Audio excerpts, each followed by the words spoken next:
Lord, make us instruments of your peace. Where there is hatred, let us sow love. Where there is injury, pardon. Where there is doubt, Faith. Where there is despair, hope. Where there is darkness, light. And where there is sadness, joy. O Divine Master, grant that we may not so much seek to be consoled as to console, to be understood as to understand, to be loved as to love. For it is in giving that we receive, it is in pardoning that we are pardoned, and it is in dying that we are born to eternal life. Amen.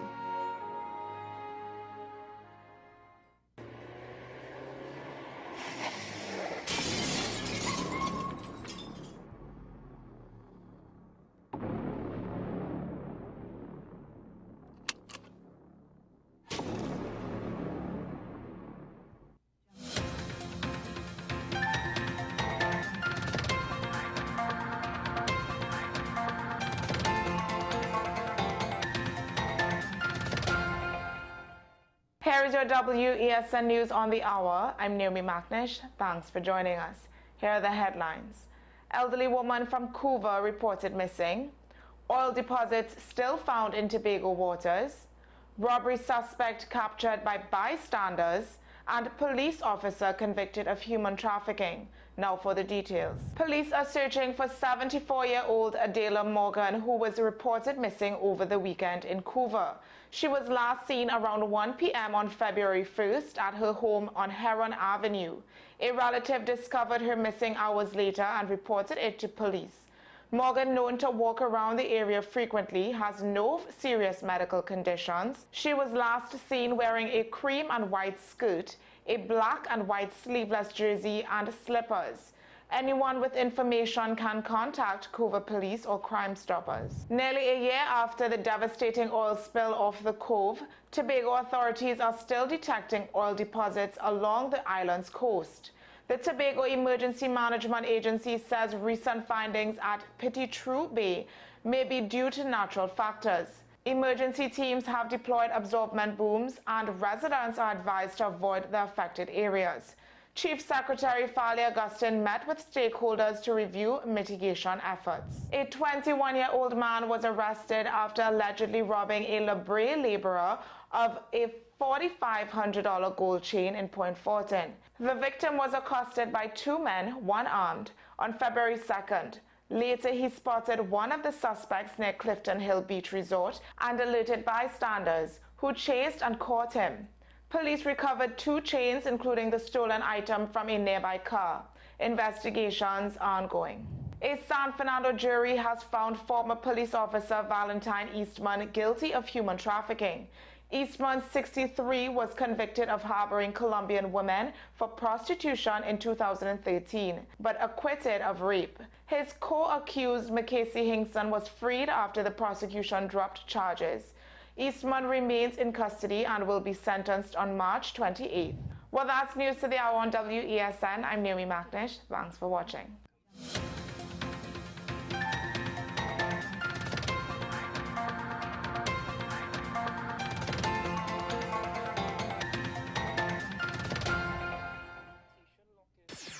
WESN.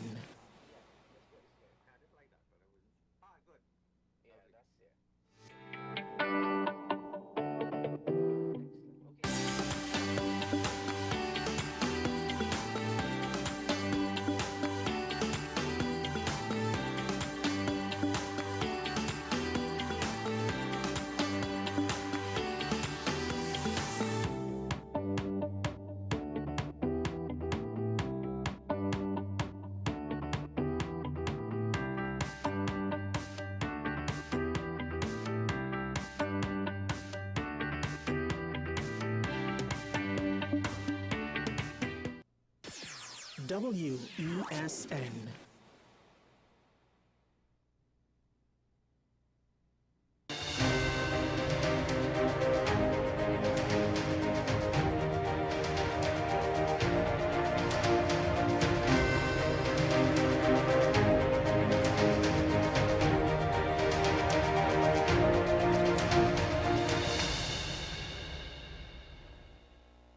Hello there, and welcome to AM Prime on WESN Content Capital. I'm Keaton Shaw. Thank you very much for joining us this morning. No, I've been following the news of what seems to be an alarming trend of suicides in Trinidad and Tobago. And I say trend because the stories that I wake up every week to uh, focuses on mostly teenagers and young adults. And it's quite an alarming situation, to say the least. Now, on this program, we have focused many a times before on suicide awareness. And we've actually had advocates, we've had NGOs come on the program and speak to us about signs and symptoms and what we need to do and what we could do to help a person who may be suicidal or may need help and may not necessarily be seeking such. The thing is, this morning, I'm wondering if these suicide awareness campaigns are having any sort of effect, and if there needs to be one step further taken, because the situation, I would describe it as being quite critical. Let's get into this conversation this morning as I welcome psychiatrist and former independent Senator Dr. Varun Madial Singh. Good morning, sir. Welcome Good to morning. the program. Good morning. Thank you for having me. Thank you very much for joining us on the program. Well, Dr. Dayal Singh, this, as I mentioned in my description, in my introduction, my apologies, it seems to be a trend where almost every week now I'm reading of at least one or two cases of teenagers or young adults who are taking their own life. We've had so many campaigns. You yourself have come on this program previously to try and address this situation. Is suicide awareness campaigns in Trinidad working? Do we need to take further steps to try and help this situation? Well, the thing is, we have adopted campaigns that exist in other countries. The ministry has a suicide prevention campaign. There are certain NGOs who try to reach out to get to those individuals. But as you mentioned, it's really staggering. It's really a major cause for concern when you see this amount of suicides that are happening, especially in the young individuals. Now, there are always two age groups that we are looking at, the young individuals and then the elderly persons who get, lonely, isolated, etc.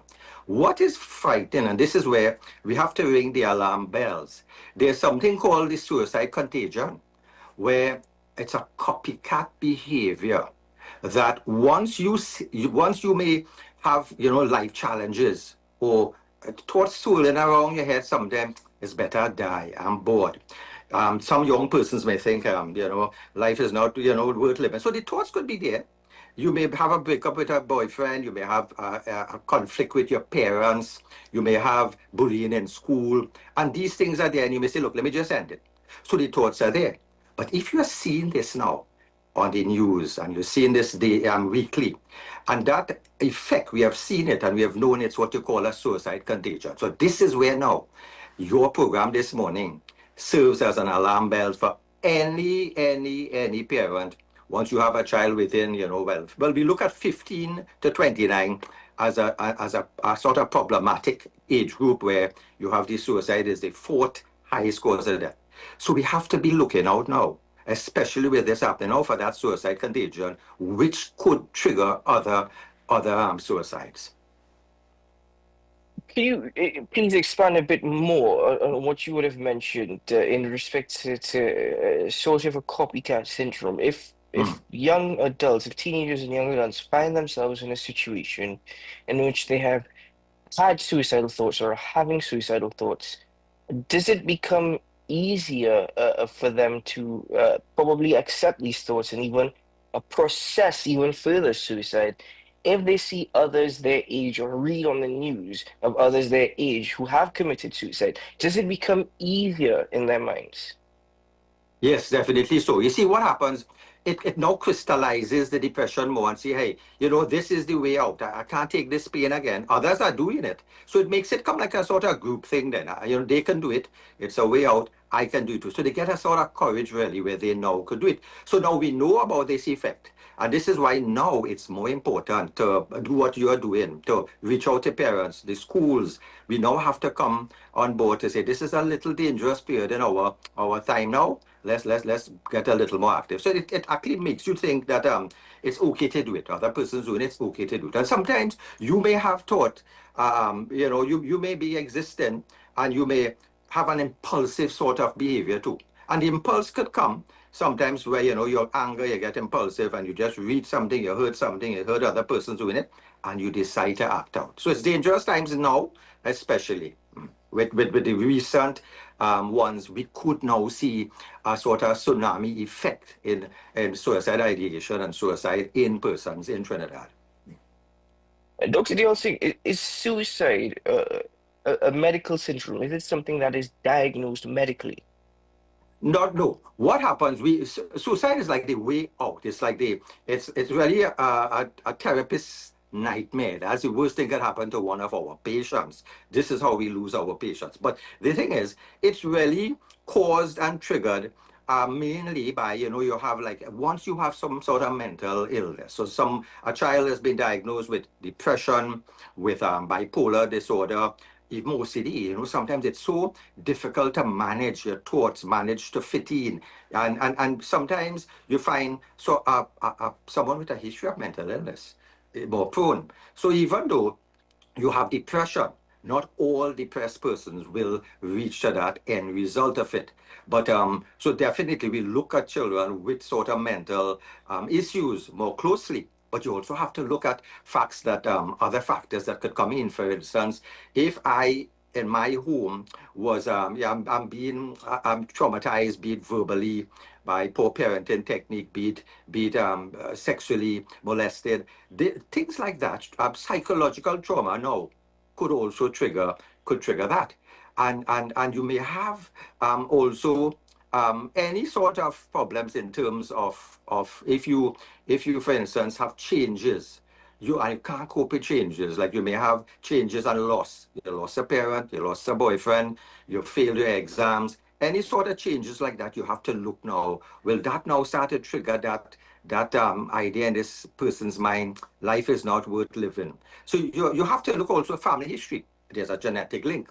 So if I have a parent who I know is depressed, and I'm treating that person for depression, and that mother has told me, look, I have children and they have an exam, and we look at stresses in children like exams, changes, divorce in the homes, illness in the home. If a child is ill with something, I try to tell that mother, let's teach those children about how to have that inner strength, how to cope, how to have positive outlook. So we have to look at our patients in clinics who we see for depression and see how we can reach out to their children who may not have depression, but could be a potential individual. So we have to give those children the life skills. And this is where education, schooling, getting those children to come in is so important. So you have to look at the scenarios that exist that could trigger that depression. As I say, mental illness, depression is just one of the things. Because some children too, to cope, they use alcohol, drugs, these things. Some children may use things, and that could further also depress them too. Your kids, reach out for that. Well, Dr. Diazin, what seems to be quite an alarming aspect of this is that the reports that I often read, and what is interesting is that it's not always covered by mainstream media. You actually tend to see a lot of these stories circulating on social media. So oftentimes you don't know how genuine it is either. But putting that aside for a moment, which in itself could be an issue, one of the alarming aspects of this is that the reason is allegedly bullying taking place within a school environment, a classroom environment, for example. So you're dealing with an issue that is twofold. You're dealing with bullying, you're dealing with suicide. Is it that it's such a toxic environment that we live in? It's going to be incredibly difficult to try and reverse this, having to address these issues that are not just bullies, bullying, and suicidal thoughts. Yes, it's difficult. You see, it's a changing world. It's a changing world out there. More challenges. We're seeing children now where there are benefits of social media in terms of education, but there's overuse could lead to what people are now related to as brain rot, where you're looking at so many videos, you can't think and process things properly. So some children they are losing that ability to think properly. Some children now they lose the ability to schedule their life, to have meanings for their life, to have goal setting. So some children are living in that world of their puzzle. They don't know what to do with life. They're bored. They just figure the easy way out is through scrolling, how you can become a millionaire by just not having discipline and you know to get that productivity to sit. So some of them use that social media and get a false sense of what I should say of what life is. So we are dealing with that aspect. We are competing with social media for our children's minds. But besides that, the cyberbullying, it's a known fact that, you know, there was a famous case sometime in Australia where a young girl, she actually met some guy online and she sent some pictures of herself. And the guy used that to try to blackmail her.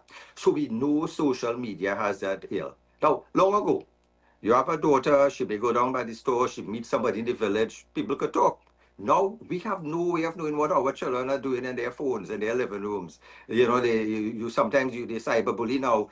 You know, if it's bullying in the school, homes would have been a safe place. Now it's no longer because once you have your device, they can find you anywhere. You know, your home, your church, you may get a message giving you a negative comment. So this is the danger and the reach of the cyberbullying. It can get you anywhere.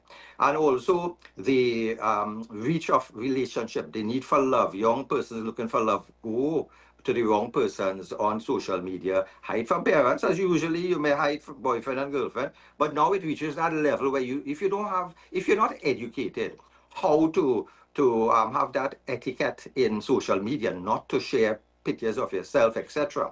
And the danger, sometimes children are children, they do nonsense. And the backlash now comes in. And you know, this is why certain countries have decided let's legislate so children you know have to get parental permission to use certain of these social media platforms, and you find that even 12 states in the United States decided let's be a little more strict. So they're looking at the content of social media. But we also have to appreciate, we have to have a good cybercrime unit where you can now get those individuals and serve examples for them that, you know, you're not going to get away with this anymore. So again, we need to up that level in our Ministry of National Security. Where parents could call in and say, I suspect my child is having certain content. And if you could track it with their parental permission, they can track and see what's happening. Well, Dr. Bielsin, to what extent is technology a contributing factor to this entire situation? You said something there which stuck with me.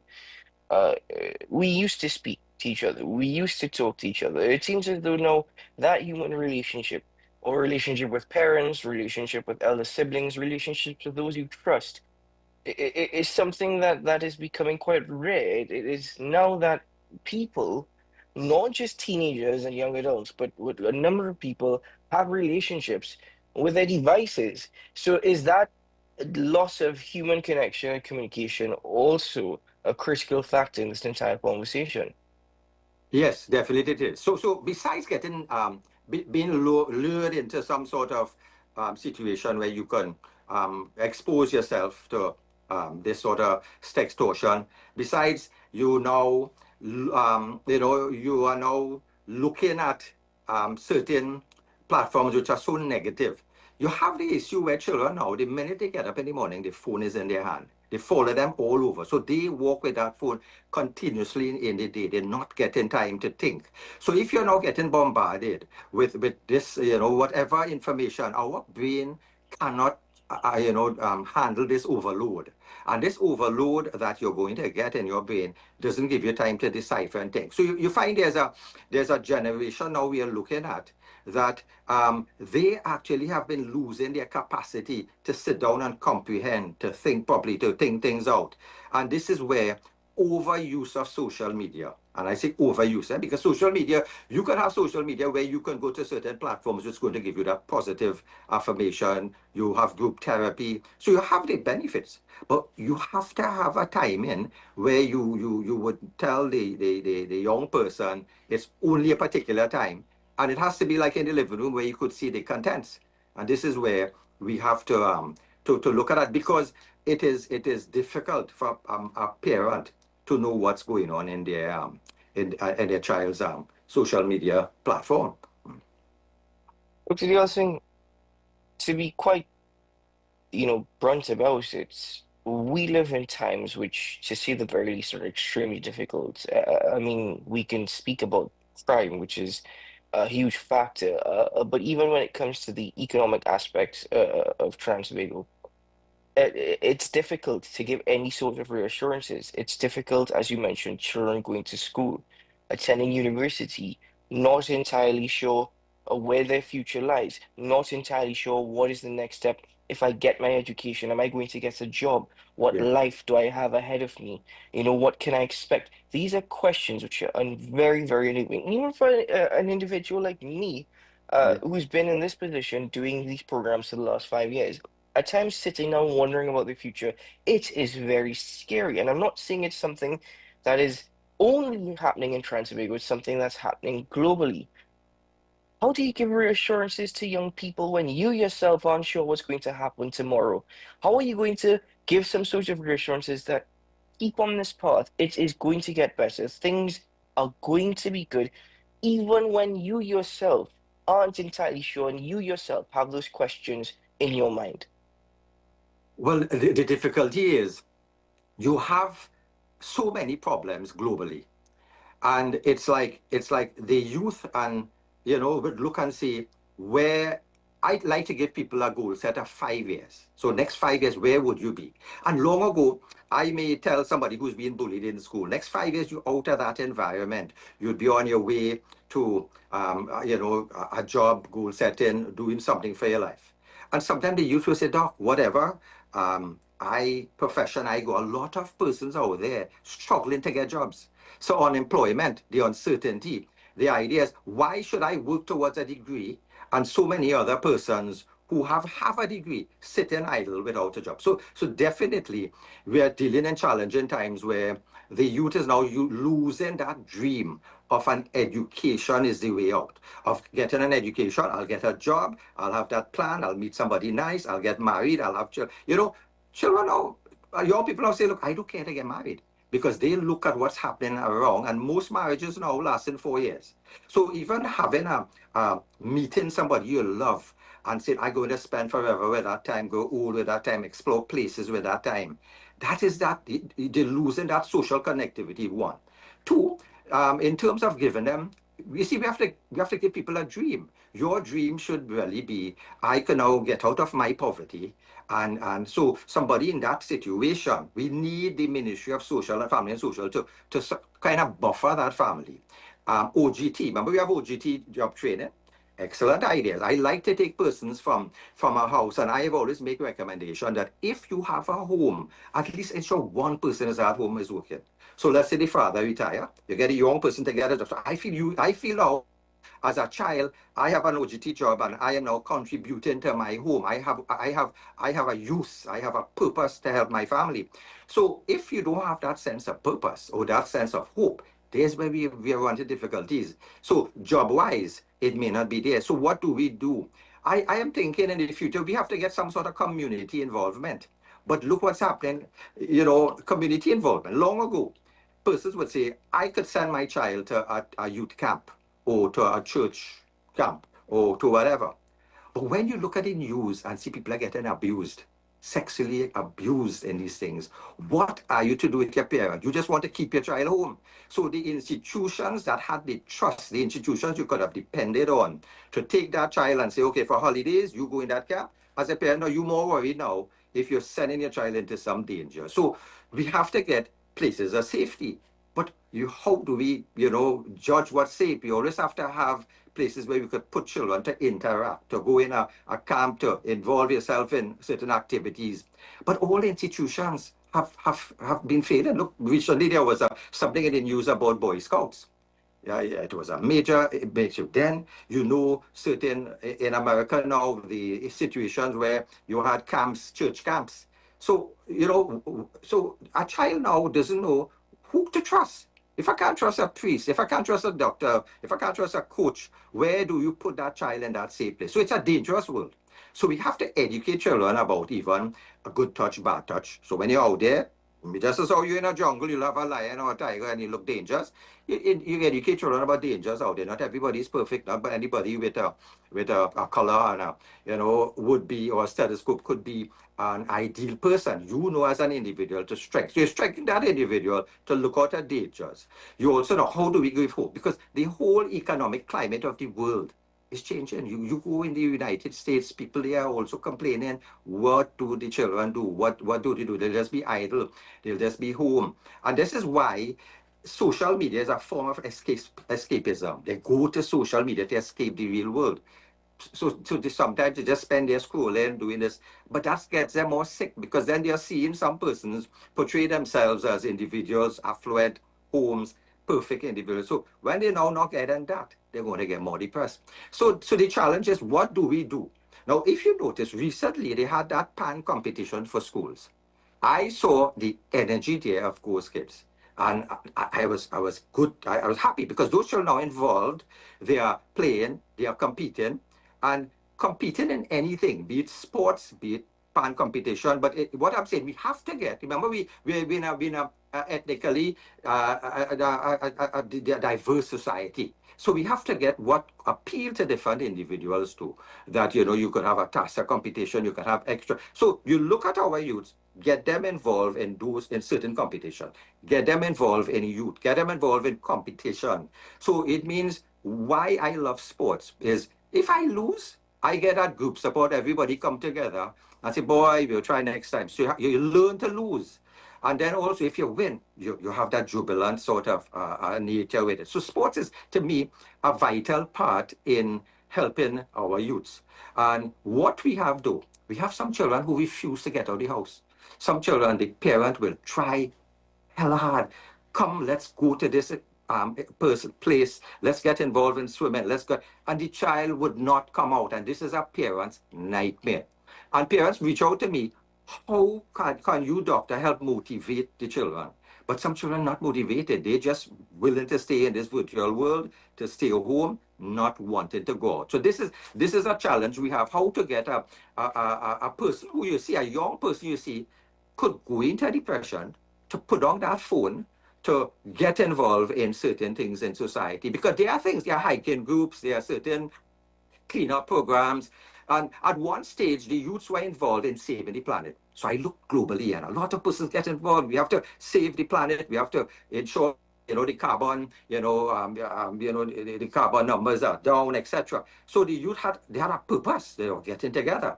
But then look at first world nations, flouting all of that, and so therefore now the youth don't know where to stand. So we have to give them a sense of purpose. So in terms of helping persons, community involvement, I think that is important. In terms of economy, this is a difficulty we are going to be facing because poverty could fuel depression. I mean, if you don't have money to get a taxi to come to clinic, how are you going to come clinic?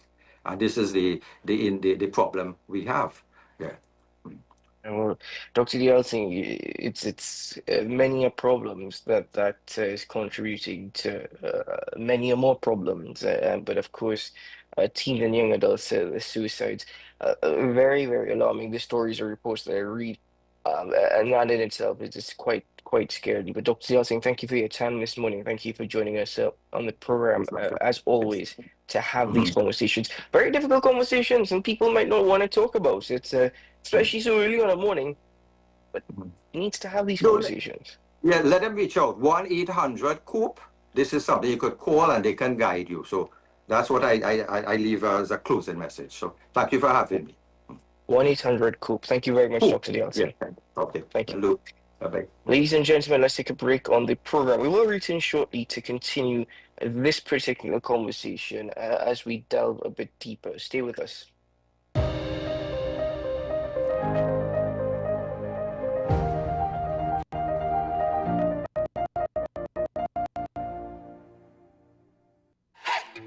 FanZone, your reliable, authentic supplier, has just gotten better. You can now visit our website www.fanzonett.com for your authentic wear and collectibles. The only place where you can use both your Visa debit and credit cards. Visit our website fanzonett.com to make your purchase today. Transform your home with PCU Plus. From stylish furniture to the latest appliances, we have everything you need to create your perfect space. At PCU Plus, we offer fair prices and affordable financing options that are cheaper than hire purchase agreements. With convenient locations in San Fernando, Tobago, Arima, and our lifestyle showroom in Barataria, you're never far from the best deals. Visit PCU Plus today and discover why we're the top choice for quality furniture and appliances. PCU Plus. Quality you trust, prices you'll love. Visit one of our locations or find us online to start transforming your home today. Every word, every line, every paragraph depicts a real moment in someone's life. A father, a sister, a mother, a brother. We at Newsday are dedicated to you, the people, and through independent, unwavering journalism, strive to always bring your stories to life. Because your stories are more than just words. Newsday, independent and credible.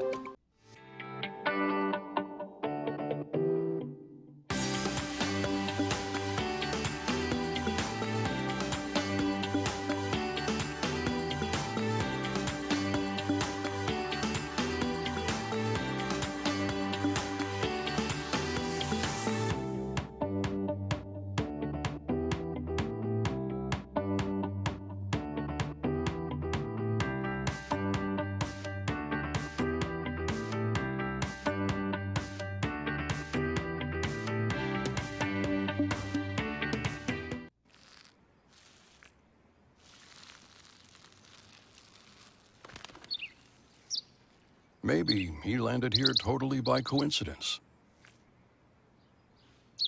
But if by chance he's admiring your fresh coat of Benjamin Moore soft sky blue, well, that's a pretty high compliment. Coming from an expert.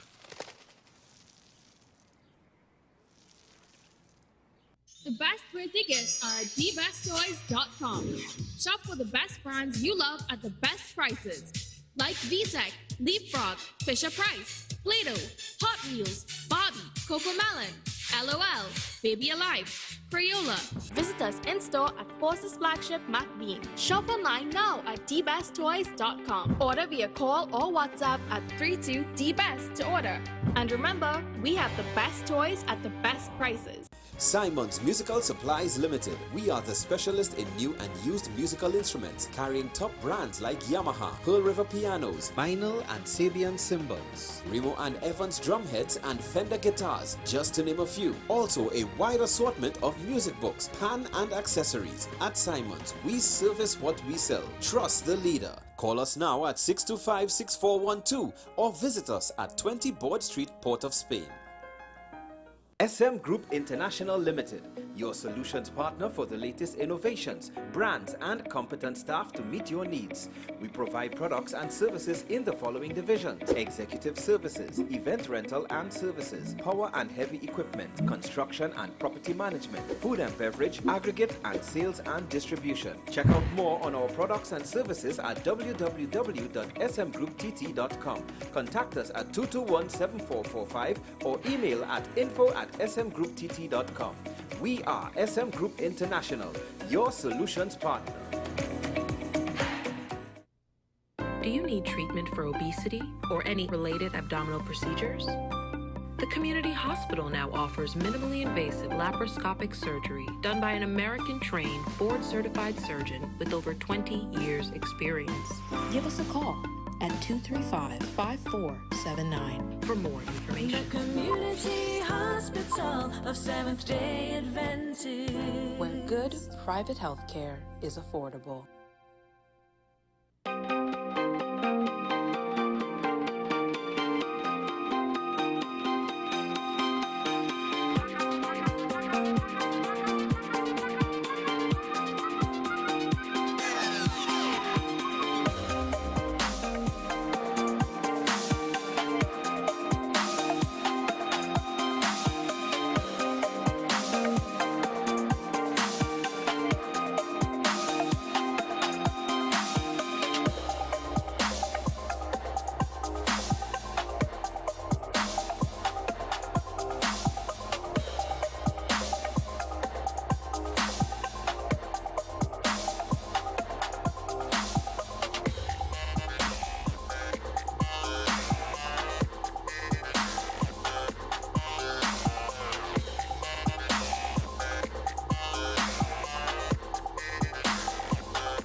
Money is something we all deal with, but how many of us truly understand it? What if you could make better decisions with your money? Decisions that secure your future, protect your family, and bring you peace of mind. I'm Darren Jacobs, and I'm here to help you make sense of your dollars. Welcome to Dollars and Cents, the show that breaks down the financial world in ways that matter to you. No jargon, no confusion, just real conversations about money, your money. So join me every Wednesday at 10 a.m. on WESN for Dollars and Cents. Join me, Dr. Nalini Kokram, on What's Up Doc, where we discuss all your burning questions concerning health. Trinidad and Tobago is among one of the highest risk group of patients that develop this form of genetic breast cancer. What I'd like to take home from a short interview like this, screening. You must screen. Because it's silent. It's silent. Yeah. And because it's silent, you don't know it's there. What's Up Doc, every Tuesday and Thursday on WESN, Content Capital. Pastor J, I want to get a tattoo. You really respond want to me. Respond to me. How you would respond to me? The first question I'll ask is why.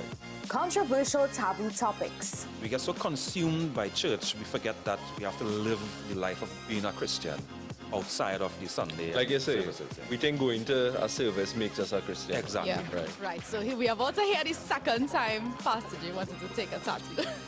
Would have been late last year and early this year. Oh gosh. Hope Unfiltered podcast with Pastor J and Ren. We are tackling the hard-hitting topics, some controversial topics, some topics we sweep under the rug. You don't always have to forgive in a relationship for it to move forward. If it is you are in a situation where you forgive the person, but to the detriment of yourself, what are you really doing? It is very uncommon for somebody in the younger age group to have dementia. Atheists don't not believe. Is that I can't disprove God, but you also can't prove God, so we cannot have a stalemate. We'll focus on the woman who's being the victim, or the man has been the victim. We exclude the children. Folks are trying to study the underlying brain mechanism to figure out how does this particular disorder happen in the brain? How is the brain processing this? Don't worry about AI, worry about humans working with AI. Are you willing to learn new skills to stay relevant for the future job market? That's the challenge that people are going to struggle with.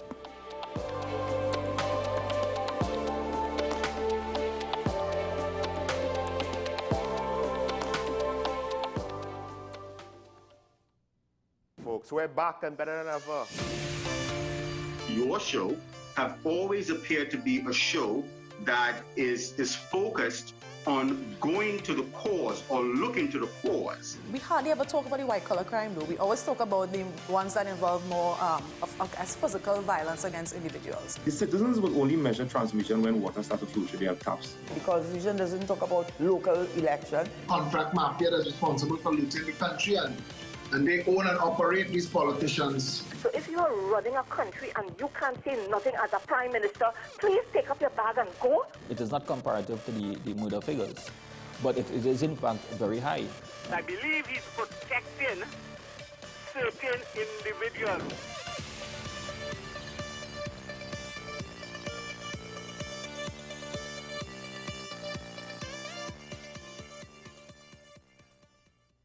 This is Face of Sports, WESN Content Capital. How you felt about the kiss on the lip? That's the business. I'm not to do with that. I find that was distasteful. The national senior team, whether you like it or not, that is the model for all other teams to follow. I'm assuming that the regional requirement may be a much stricter requirement. This is not about Pro League and Super League. This is a league run by the Normalization Committee that I'm responsible for. Nobody expected FIFA to fund this arrangement. If we don't get a professional attitude towards this, we are doomed for failure. You break the balance, trip the leg, control the body. They ain't gonna stand put forever. Why you want the Chiefs to lose so? Why you want the Chiefs to lose so? They already have two. Lamar don't Why? have. You're jealous because you know the Chiefs getting closer to the Patriots. Let's go to the last part. No, of the not no. Let's go to the last part.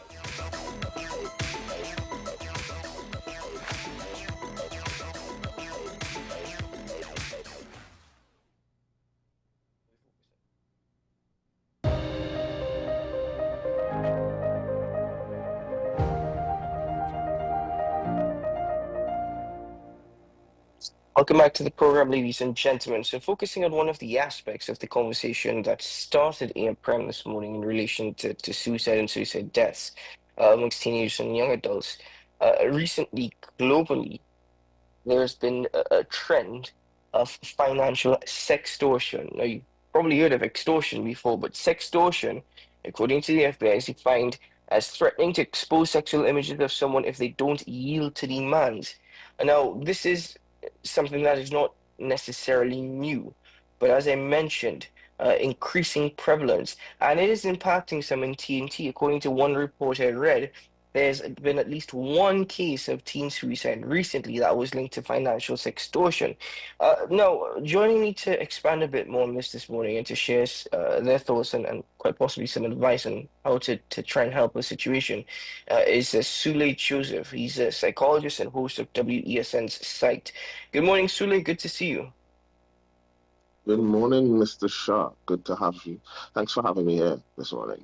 Good to be here. Sule, thanks for joining us. Well, unlike traditional forms of extortion, perpetrators demand money, leveraging fear and shame to their victims of financial extortion. And again, nothing that is necessarily new, but cases are rising globally. And it is impacting Trinidad and Tobago, some people in Trinidad and Tobago. Leveraging fear and shame, how is this, how do you even begin to try and treat with an issue of which the FBI themselves are looking at as a form of terrorism? Well, as you rightly said, as you introduced the topic, look, this is something that existed since the West was one. All right, we've as long as you've had persons who would experience some level of shame or embarrassment from a fallout of something, or persons feel as though they have leverage, you're going to have persons trying to utilize that leverage to gain funds from you. And of course, it continues because it works, right? It works. What we have not necessarily seen, the difference, I believe now, what we haven't seen prior, is a significant reduction in the ability to cope with the potential emotional fallout from these documents, from the leakage of these documents. There was a period when some persons might have leaked it themselves, or and then perhaps develop a whole film career off of the leakage of the photos or video or whatever stuff of this nature. What we are witnessing, I feel, that have contributed significantly to the rise and even fallout of self-harm and so on, is a significant reduction in the ability to cope with stressful situations. Could you just expand on that a bit? Because, again, coming off of a conversation at the start of the program, that doesn't sound unfamiliar to me. It just sounds as though a challenge that is being piled on once more, but something that is also very much preventable. If we can't deal with these challenges, why do we put ourselves in it? Well, again, as I mentioned, what we're looking at is a general. Let me start by saying this: we have a generation now.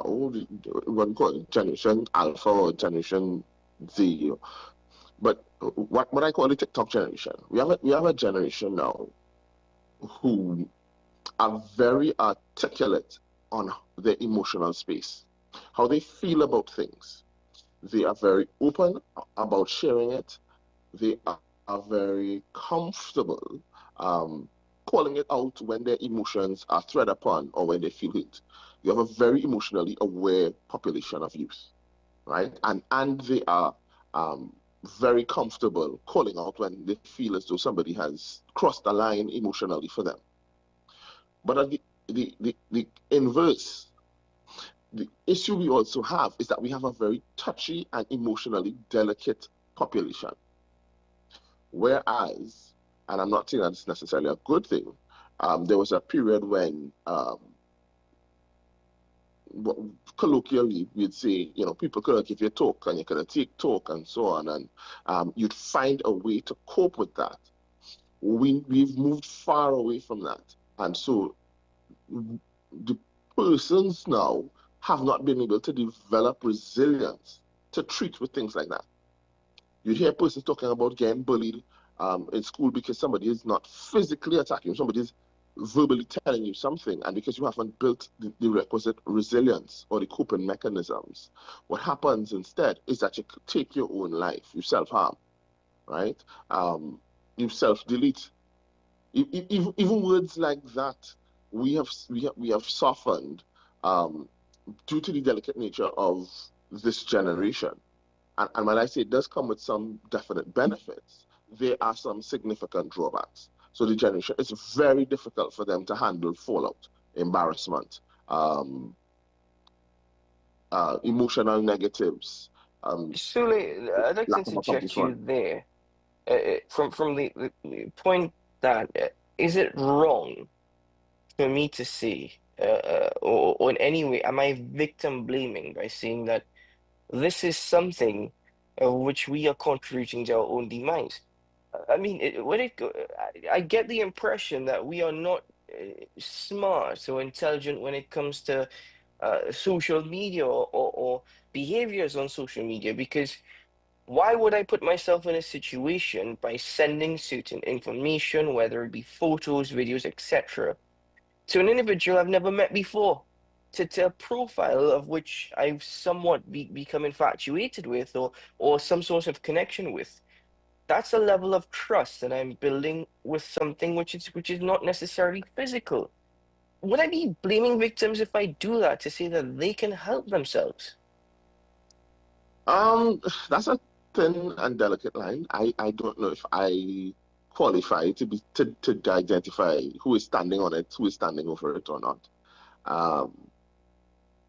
But I will say this to the defense of the Generation Alpha.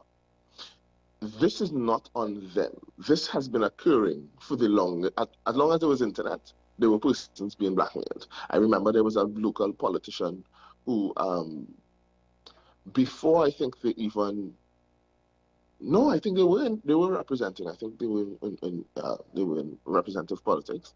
And this politician had to step down from representative politics because they were getting blackmailed by someone other than their significant other, with potentially lewd photos that they had and that they were sharing online with another person, and the person then threatened to leak it. And so to blame children now at this generation, I feel a little unfair, right? Because it's been going on for a while now, for years. As long as we've had the internet, it's something that's been going on. The fallout of it now is what is a bit different, is what I keep saying. Why someone would do it? For several reasons. We yearn for connection, right? And if you feel as though you've made that connection as a human being, you've made that connection with somebody, you've built that trust, meeting them or not, you then want to give of yourself whatever the person requests, you're willing to give. Right? There's a reason we call it falling in love and not walking into love, right? You fall, and when you fall, you don't have, there's a sense of lack of control, right? You don't have control, I don't want to say you don't have, because ultimately you do, but there's a sense of letting go of the reins of control and making decisions that are not the most, that might be a bit intellectually compromised, let's put it that way, right? They may not be in your best interest.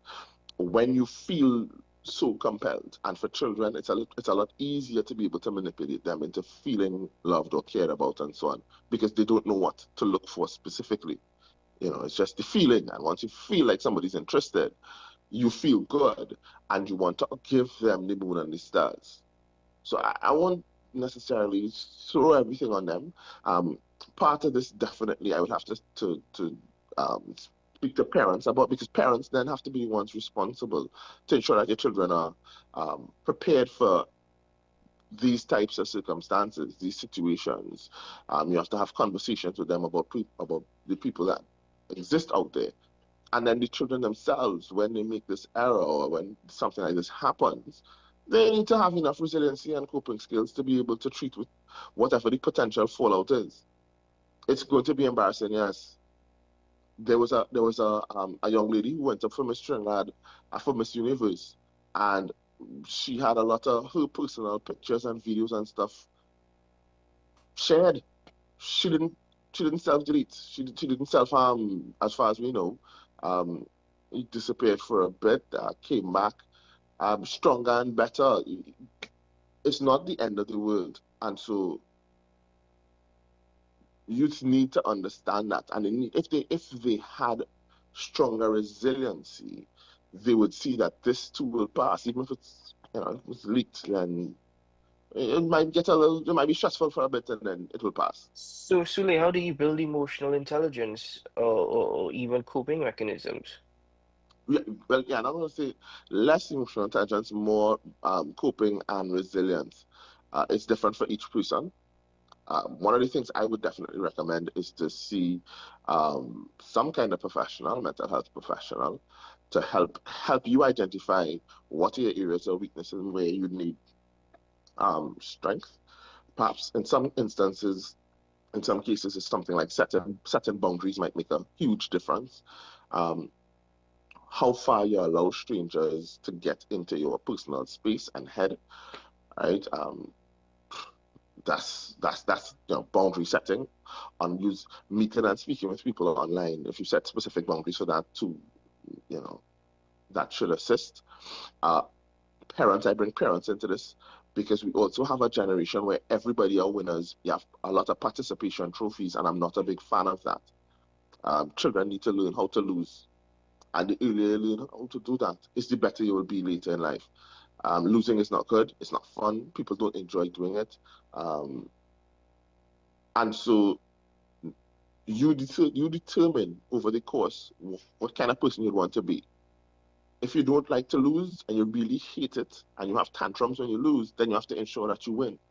But when you give people participation trophies, we do them a disservice because we teach them that with minimum effort, they too deserve to win.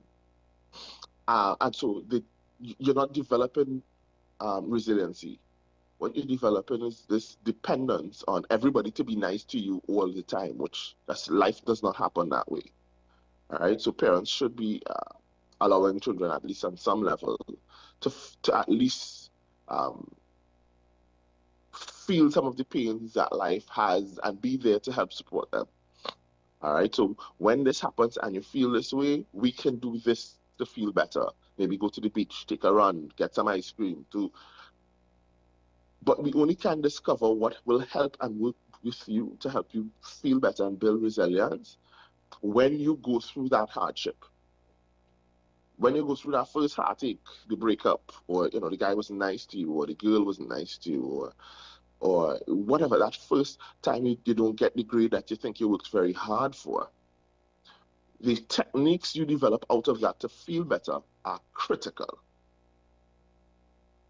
But it's dealing with financial extortion a step above all of this. I feel like learning to lose is definitely a topic that needs to be explored. But being blackmailed by leveraging that source of fear against you is a whole different catalog of problems in itself. Yes. However, it's like trying to categorize heartbreak, right? While the issue itself is very serious and significant, for each person it will be different. Are you saying me walking in on my wife cheating on me with a family member is less significant than coming home a day and seeing that your wife packed up everything and just left, right? Or your significant. You know what I mean? It is. I understand that when we look at some of the factors and we internalize them and we give thought that you may say, listen, these are gradations and one may sound worse than the next. But if not even wife, what if my girlfriend just packed up and left? It's one thing for me to walk in and see infidelity, but another thing, suppose I have issues with abandonment and my girlfriend just upped and left, not saying a word to me, that might shatter me even more than finding out that, you know, my significant other is being unfaithful. I hear you in terms of the gradations, and on the surface of it, yes, sextortion does sound much worse than some of these things. But what I'm saying is that if we start from an early age, learning to treat with some of these issues, then while sextortion is bad, yes, it's terrible, it won't have the type of fallout where persons want to self-delete. If we have better spaces for persons to learn coping mechanisms, if we have better spaces to be able to detect much earlier mental health challenges, for example, if somebody is already struggling with depression, that makes a huge difference if they enter a space where somebody now tries to blackmail them, and the one person in whom they put their trust, they now feel as though the entire world has left them. So it's not necessarily about the sextortion, but that they feel totally abandoned, right? That's what I'm talking about. What we have to work on is the foundation, because we can't necessarily prevent this thing that has been going on for generations, right? Somebody's going to get caught at some point, but we have to kind of ensure that people are strong enough to be able to say, well, you know, no, right? I'm not succumbing to that. Sule, I want to thank you for joining us this morning on the program to touch a bit on this particular topic. A lot more to get into, of course, but this is where we'll have to end it for now. So thanks for your time, and thanks for the advice that you've shared. Yeah. Parents, have the conversation with your children. Just like when you have the early conversation about good touch, bad touch, and when people should touch you, you should be having these conversations as well. This needs to be incorporated. It's not a conversation to be avoided at all, because it can end badly.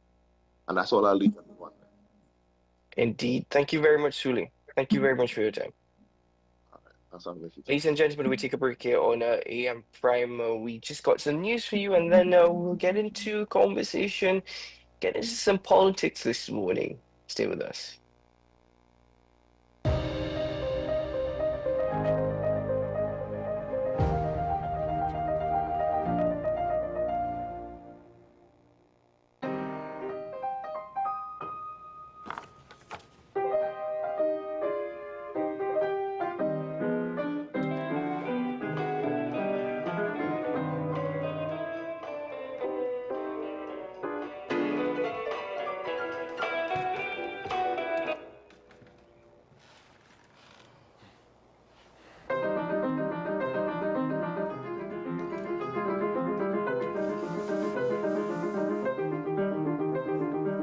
Yeah, I'll have to call him and get a photo.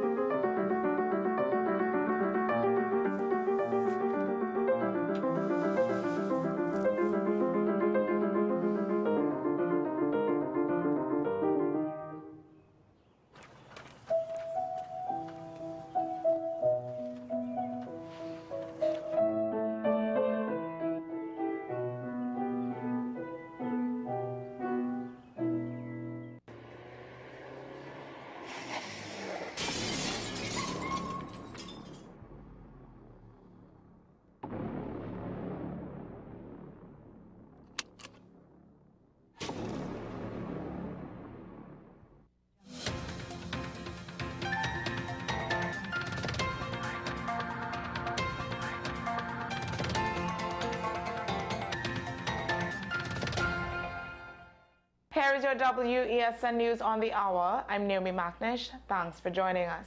Here are the headlines. Elderly woman from Couva reported missing. Oil deposits still found in Tobago waters. Robbery suspect captured by bystanders. And police officer convicted of human trafficking. Now for the details. Police are searching for 74-year-old Adela Morgan, who was reported missing over the weekend in Couva. She was last seen around 1 p.m. on February 1st at her home on Heron Avenue. A relative discovered her missing hours later and reported it to police.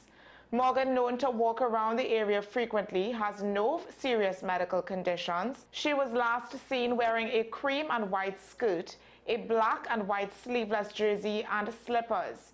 Anyone with information can contact Couva Police or Crime Stoppers. Nearly a year after the devastating oil spill off the Cove, Tobago authorities are still detecting oil deposits along the island's coast.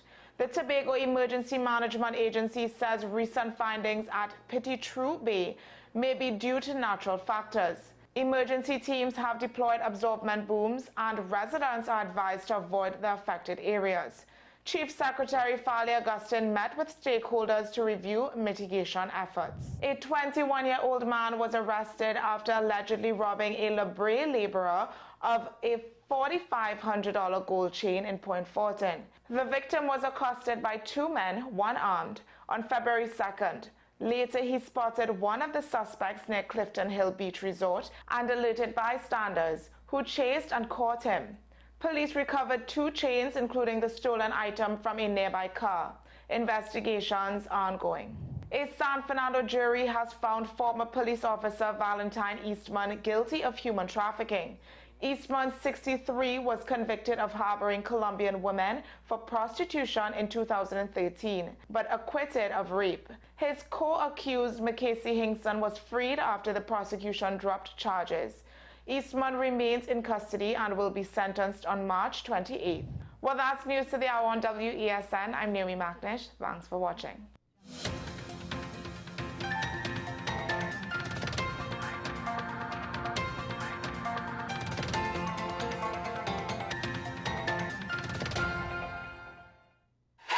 FanZone, your reliable, authentic supplier, has just gotten better. You can now visit our website www.fanzonett.com for your authentic wear and collectibles. The only place where you can use both your Visa debit and credit cards.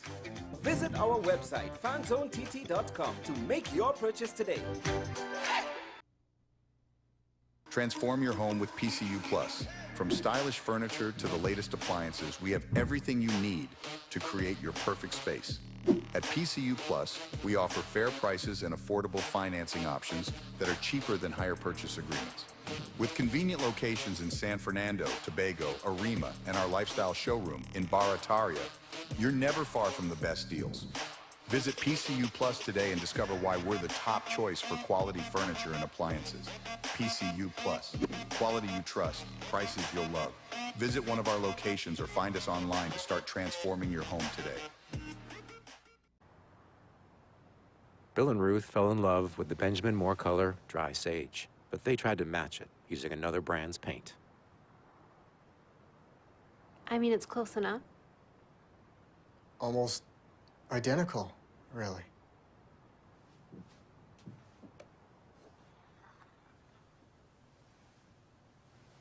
Yeah, there it is. Never trust another paint to be a Benjamin Moore color.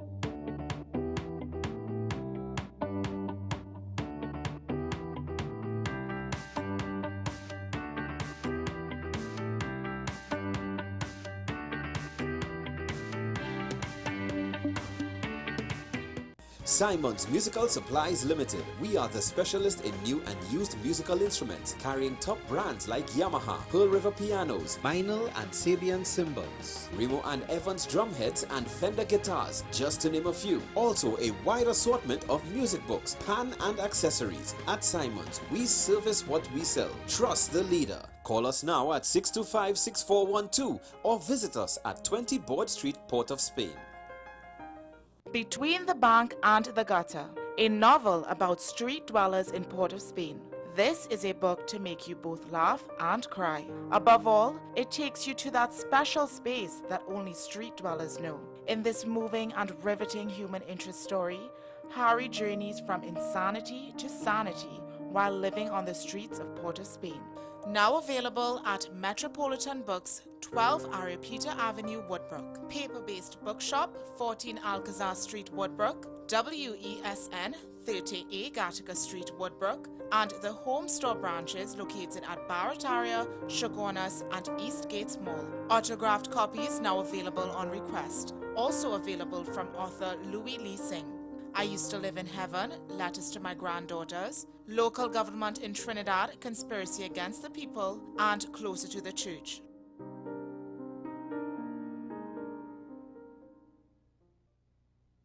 My name is Dr. Stephen Carroll, the CEO at Community Hospital of Seventh-day Adventist, and we are committed to making good private healthcare affordable.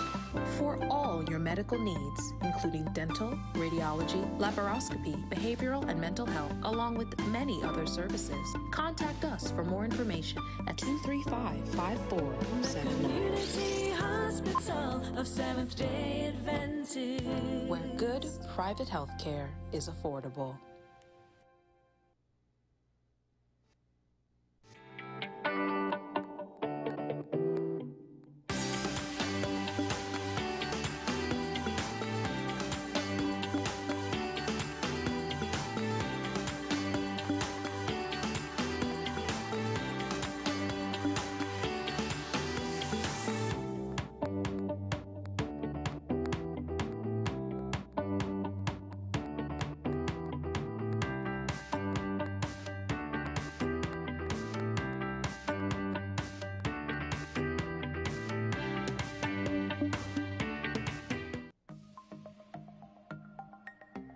Knowing how to tell authentic is as easy as 1, 2, 3.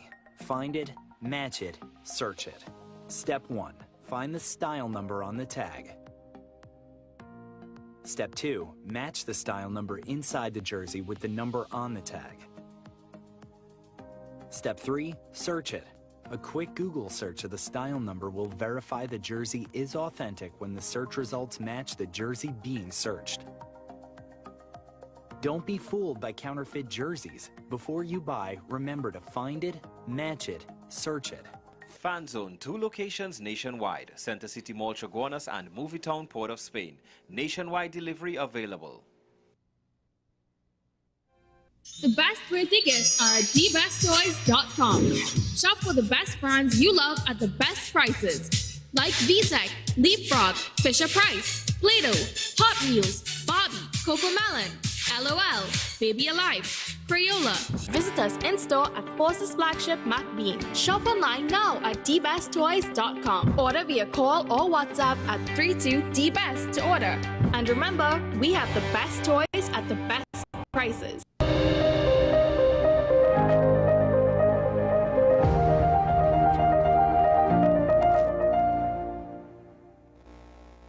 Welcome back to the program, ladies and gentlemen. Thank you for being with us this morning as we get into our next conversation, which focuses on our security forces. And we're using that to broadly this morning because this is not just focused on the TCPS, but a number of forces that fall under the Ministry of National Security.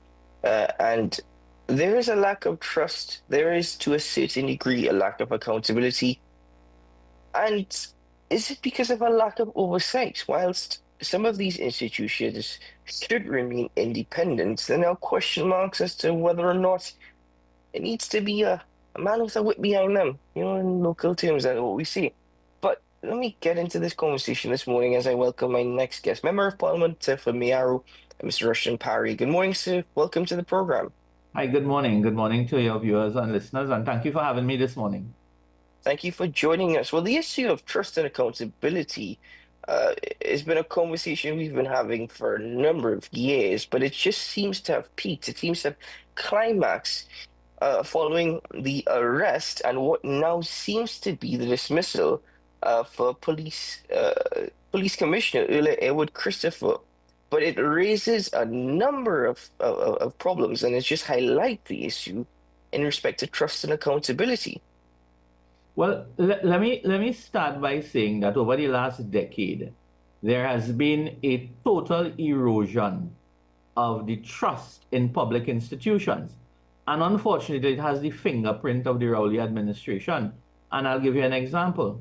From day one, there were issues around the judiciary. I mean, if the intervention by the politicians didn't cause it, some of these institutions collapse under their own weight. There were issues around the judiciary and the chief magistrate. You had the intervention of the prime minister at President's house. You had the collapse of the Police Service Commission. Recently, we were at the Privy Council where a law lord had to scold Douglas Mendez concerning the Minister of Finance not being subjected to an investigation with the issue of the Auditor General. We've had an Attorney General's office that has been plagued with scandals, missing files, issues in the United States in the circuit courts. And now to top it off, you have this total mishandling, in my respectful view, of the police commissioner.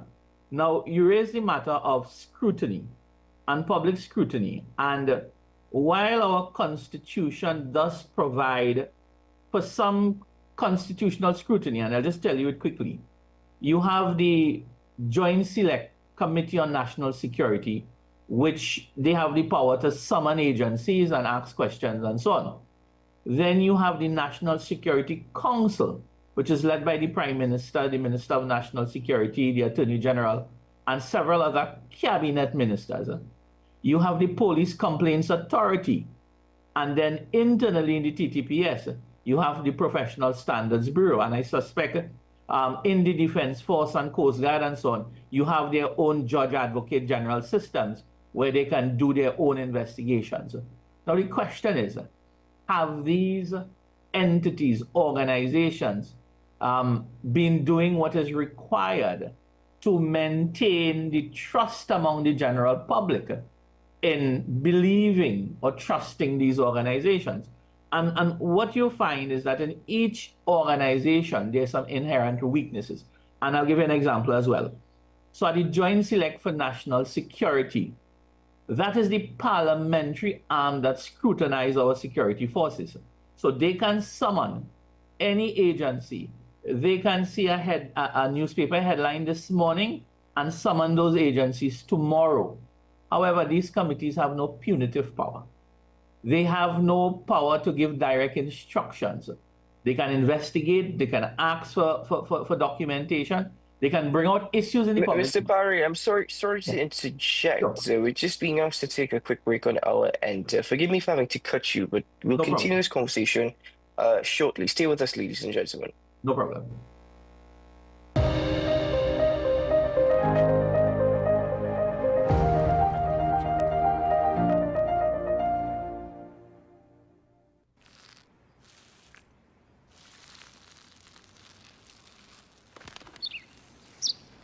Maybe he landed here totally by coincidence. But if by chance he's admiring your fresh coat of Benjamin Moore soft sky blue, well, that's a pretty high compliment.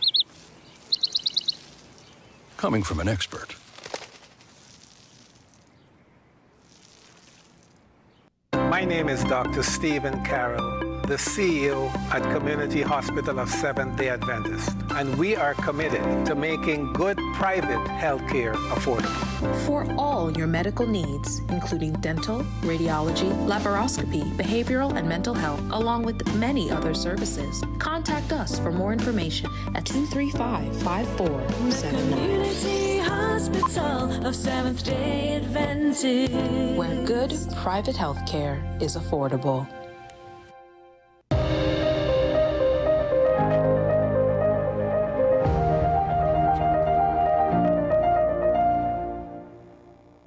Welcome back to the program, ladies and gentlemen. Thanks for being with us.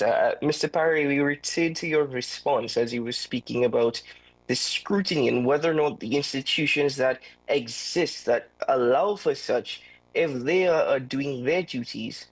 Yeah, so I was just talking quickly, and I'll speed it up a bit in terms of the National Security Council. So we spoke about the parliamentary scrutiny, which is the Joint Select and National Security, with limited powers, more of interrogation, inquiry, but no punitive powers.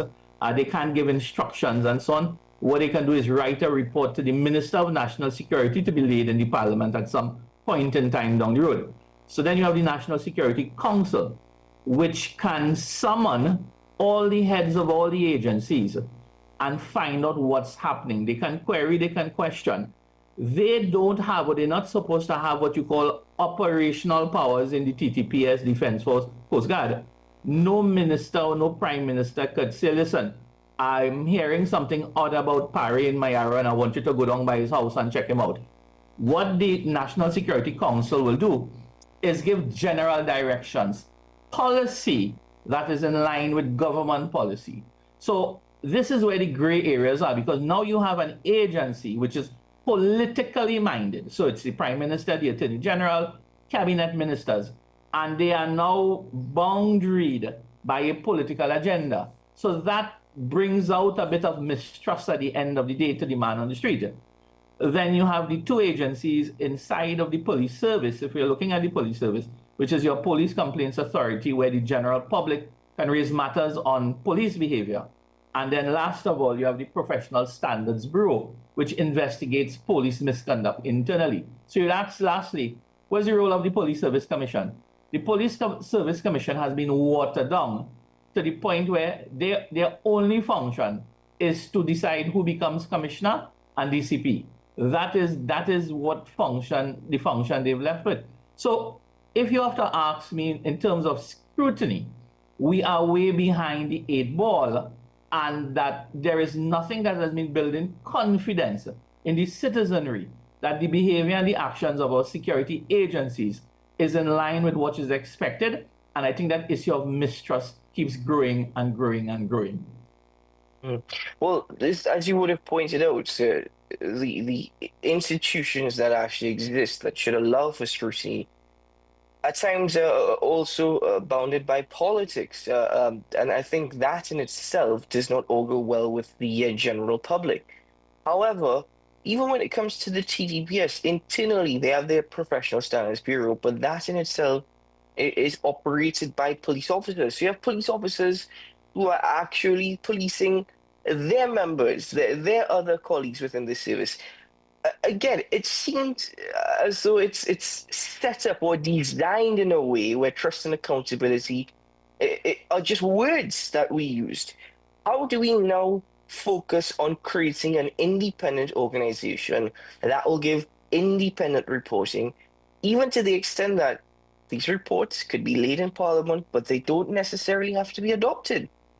Well, you see, it comes back to the culture in small island developing states, you know. Is anyone truly independent at the end of the day? Now, I am telling you, we do have public officers who are very professional in the TTPS, in the fire services, in all arms. There are men and women, public officers who can be held to the highest amount of scrutiny and integrity.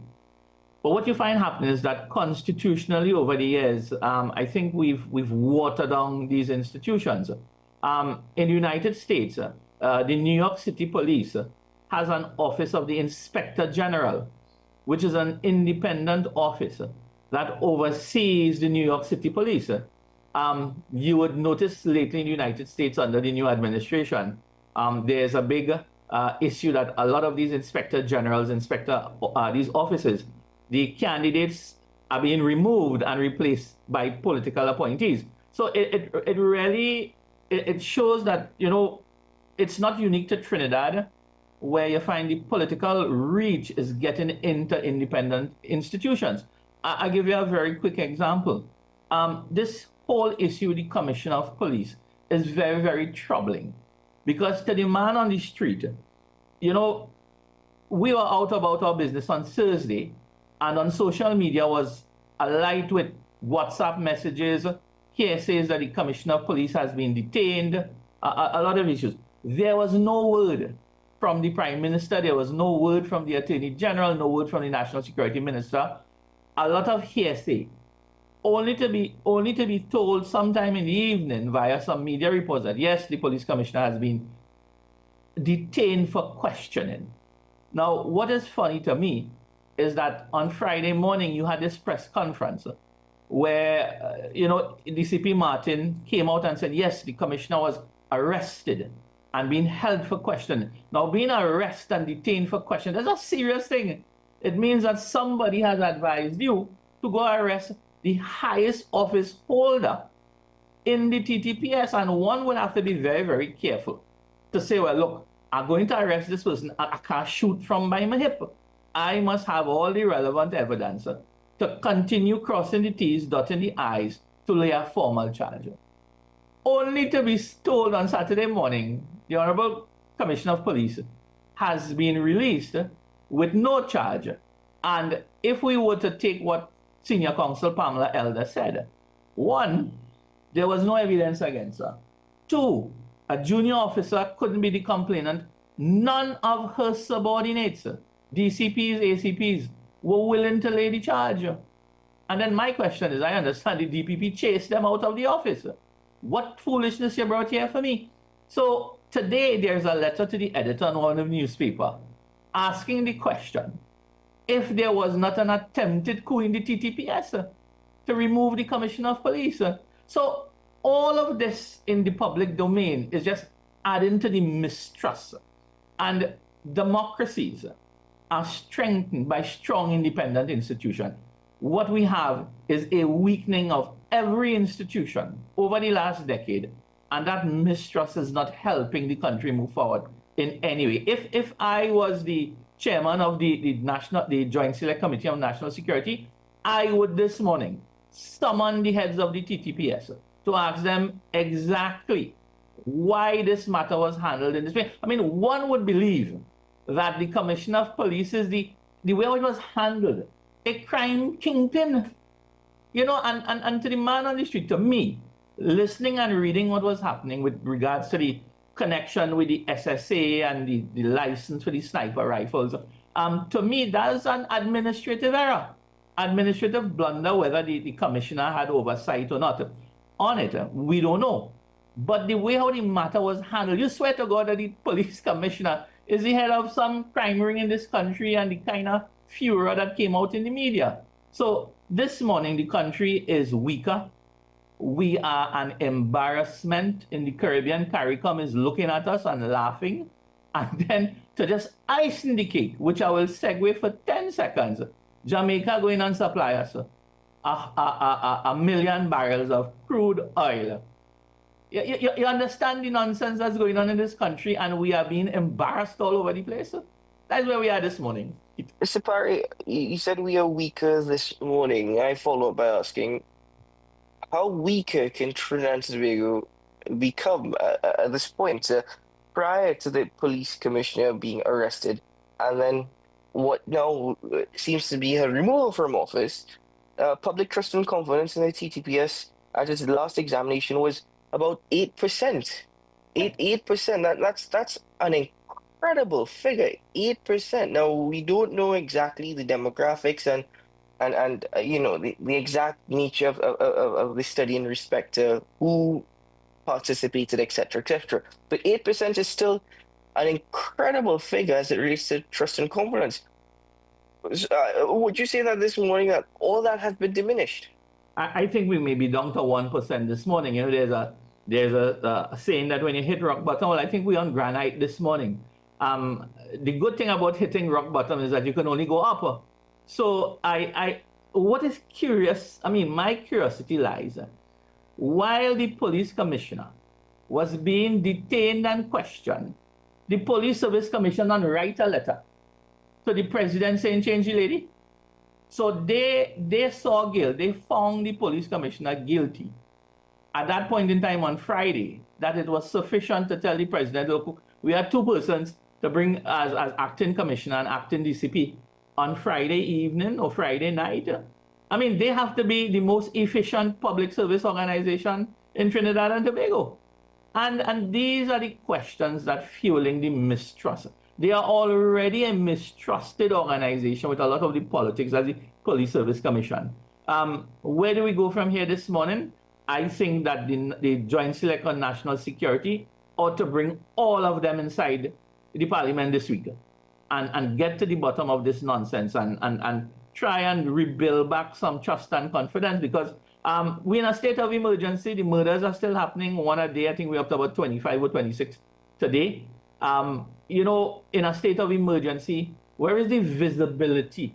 I will leave Parliament 11 o'clock in the night and come to Mayara and I will see 2 police cars. Up to today in my travels for this month, I haven't seen any joint army police patrol in our town centers. Now, they maybe have, but I haven't seen it. So if we're in a state of emergency to clamp down crime in this country, we are losing the optical and psychological war against the criminal element. We're not putting the fear in them. Something is absolutely wrong from the head coming right back, and we need to have a comprehensive overhaul of every single thing that we're doing. You said we are losing, I would say to a certain extent, and this is me expressing my personal opinion from more reports, from conversations with my people, we've lost. We've lost. But as I said, that is my opinion from discussions and from reports. Mr. Parry, you yourself answered where you think we should go from here, but joint select committee meeting, I mean, is that really going to bear any sort of fruit at all? Like, as you said, these are things that existed prior to state of emergency. These are things that existed when it was revealed that there was an 8% public trust and confidence in the TTPS. These are things that existed when we heard of issues with the Defense Force and Defense Force soldiers participating in alleged criminal activity. This is something that existed before. So what's the point in it now? There should obviously be something done to address it. But a joint select committee meeting, is that really the most effective way? So no, but that's the tools that we have. What do we do? Do we sit by and do nothing until, you know, a state of utopia is achieved and, you know, everything is perfect? So that's the tools that we have. That's the tools that were given. But again, the government had the last decade. We've spent $60 billion in national security in 10 years, and we only had 3 boats working. We spent $60 billion in national security. We do not have a forensics lab, a properly run forensics lab. We still have a judiciary where magistrate courts don't have toilet paper and paper to print. So, you know, how are we going to fix operational issues? With the operators of the crime fighting apparatus, I mean, we had in 2010 to 2015 under the People's Partnership, there were these 3 Augustus Westland or 4 Augustus Westland choppers that were purchased. There was a considerable benefit in the fight against crime. As government changed in 2016, the maintenance cost was too high. We didn't have money to scrap them. Now, look where crime has taken us. You know, there are so many areas that the government has for why it is ballistics taking 5 years, 10 years. And I just want to segue back the issue of this commission of police, right? So our remand yard is filled with men and women waiting 3, 5, 8, 10 years for their day in court. I ask the question every time. When the police, there is an art, there is a format. You get intelligence, you convert the intelligence to evidence, you have substantial evidence that you can go before the State Council, the DPP, and say, hey, I have enough evidence, I can bring a charge. And if you bring a charge, you get to go to court the next day. My question is, why are men and women in this country being charged with insufficient evidence, and then you stay in remand yard for 5, 6 years? If you don't go in as a criminal in remand yard, you're coming out as one. And that is my challenge. So in this case, you telling me you went and arrested the police commissioner, you detained her for questioning, and you don't have enough evidence to take her to court Monday morning? So what are you going to do? You're going to arrest her, charge her, and put her in remand yard? It is really the symptomatic issue here of laziness, I would say, on the part of members of the TTPS to not do proper investigation, and don't expedite charging people for political purposes, for whatever purpose. Have sufficient evidence that you can take before a magistrate on Monday morning or Tuesday morning and charge the person and get them into the system within 90 days and get them out, either they're in jail or they're free. You know, today we have 500 police officers before the courts, getting full pay or half pay or three-quarter pay. Many good officers, senior officers, detectives and so on, who are before the courts and they can't work. And that's a strain on the police service. And not only that, it erodes confidence in the citizenry as well. But get these fellas before the courts, get some night courts going, process their matters. So there's so many things that can be done. We need good legislation. We need some improvement on it. And we need the political will to make things happen. And that is not happening, Keaton. Before I get to political will, coming back to the issue of the Commissioner of Police, you know, from the reports that are being indicated that the Police Service Commission has nominated Deputy Commissioner of Police Junior Benjamin to act as Commissioner of Police, and Assistant Commissioner of Police Kurt Simon to act as Deputy Commissioner of Police, as Benjamin becomes the acting Commissioner of Police. But how do you address now the nation trusting these officers after what transpired last week? No charges were laid. It's you know, as you mentioned, there are question marks surrounding whether or not there was actually a coup within the TTPS. How do you now build confidence and trust from these same officers who did not lay any charges or who refused to sign on as complainants against earlier with Christopher in this particular investigation? Well, and therein lies the problem. All we're doing, we're shuffling the deck. And it is the very same players whose own, you know, respect has been shattered. I mean, the country has lost respect in these officers this morning. They lost respect. They lost respect. They've gone into a cycle of mistrust. And then the Police Service Commission, and I mean, I think when Mr. Manning and Mr. Pandey in 1995, that era, they came up with this new way of selecting a police commissioner. The hope was that, you know, there would be less politicization of the position, the office holder. But it has been watered down over the years, and what you have is a very constricted way now of appointing a police commissioner. Look in the United States, if you watch these congressional hearings, you are grilled. You are asked every question known to man before we commit you to the office. All we do here in Trinidad, we pull up your resume and we debate your resume. That's what's going to happen on Wednesday. We're going to pull up the resume of these two officers and we're going to debate their resume. And if there is one or two things in the public domain about them, we will debate that on Wednesday. But we don't get a chance to ask them a question. And the fact that they were participants in this failed action against the police commissioner, in my respectful view, they've lost all credibility. And now what we're going to do, we're going to put back one of these same men as the head of the TTPS. How does that resound with the junior officers, with the men under them, who are looking at it from a very surreptitious point of view, that according to the letter to the editor today, that these men try to overthrow their own commissioner of police. So that is where it's going to be very difficult for the population to accept and to agree that this is the best way forward. But that's the tools that we have. That is the playing field that we have. And unless we don't change those things, you know, we'll remain in the same park with the same issues. Now, coming back to your point of in respect to political will, you would have mentioned $60 billion has been spent on national security. One would argue the majority of that is recurrent expenditure. In respect to the political will, though, national security and issues of national security has always been a very difficult subject, and it seems as though that we've lost ideas. So, is it that we keep speaking about political will when there is really very little options that are left for the government, given to the extent that the criminal element has evolved and has become so brazen, so bold, and should I say very much well-resourced? Swift justice is what is needed in this country. The perception of swift justice raises the confidence level in the citizenry to partner with the police.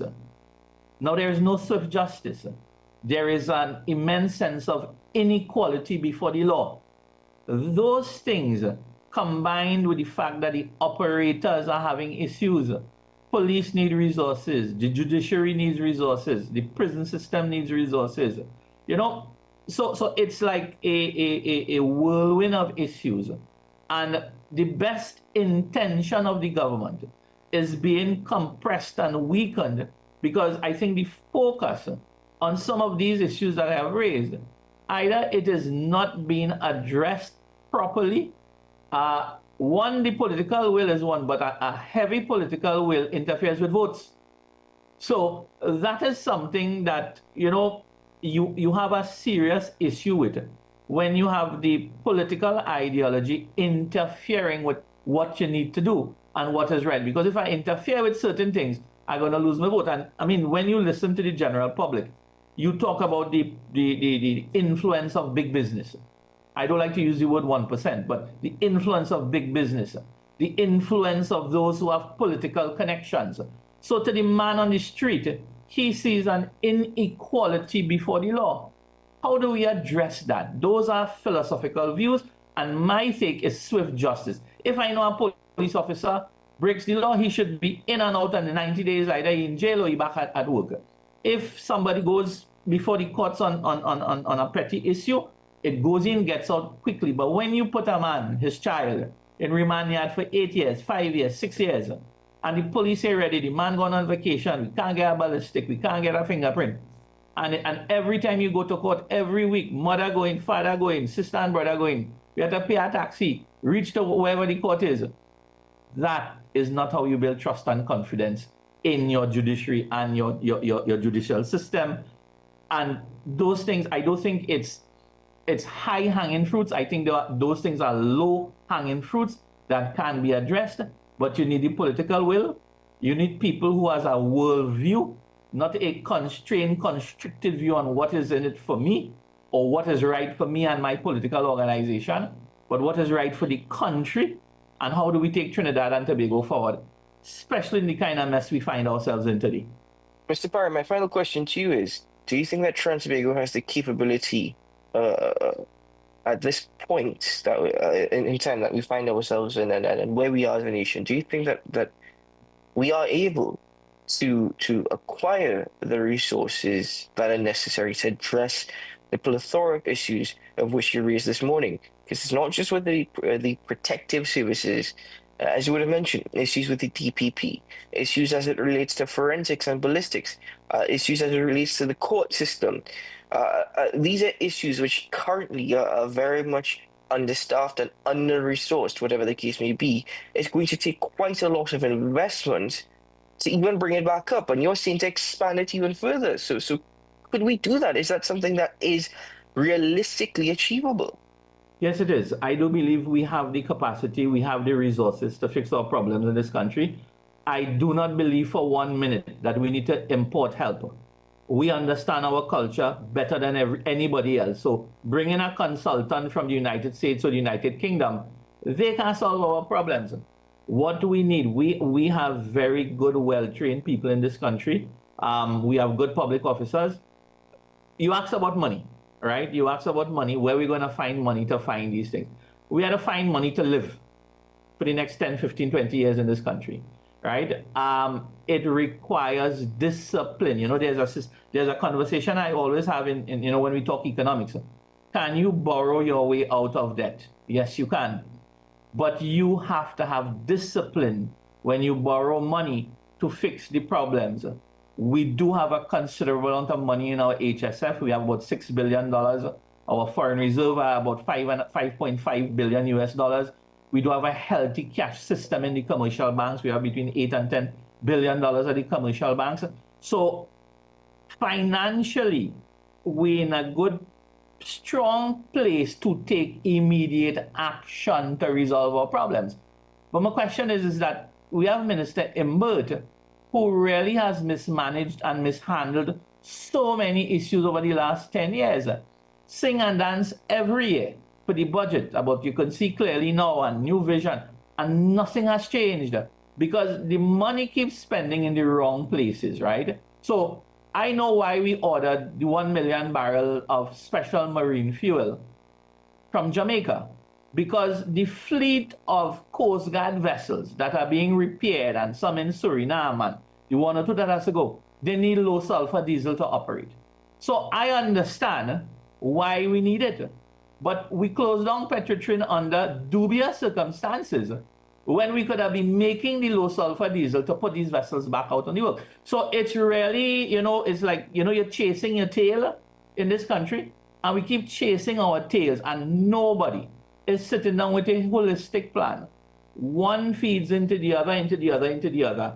And we start at some point, and we will get there. So to answer your question, I believe in Trinidad and Tobago, we have the people, we have the resources, we need to find the right leadership, the right decision makers, and then they have to have the fortitude to go through with it, no matter the consequences. And if it means we have to make decisions in this country politically that will make you lose office in 5 years, well, we have to do that, because it ain't gonna be easy going forward in this country about general elections this year. And whoever takes the helm of this country, whether it's the UNC or the PNM, it is not going to be rainbows and skittle-skeetan. We will have to make some hard decisions. So it's how we manage this process going forward. We must look after the most vulnerable in the society, and then we must hold the hands of the balance of citizens and say, listen, we will walk you through in the hard times ahead, and we will get over this. I totally believe in the country.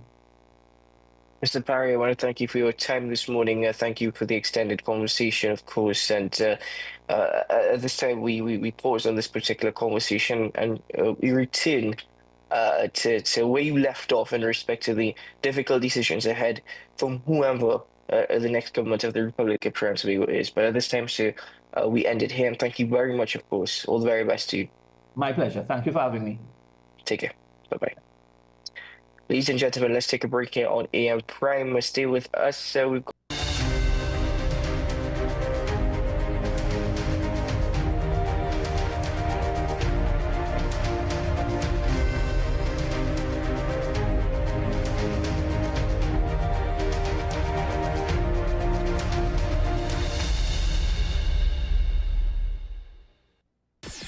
WESN.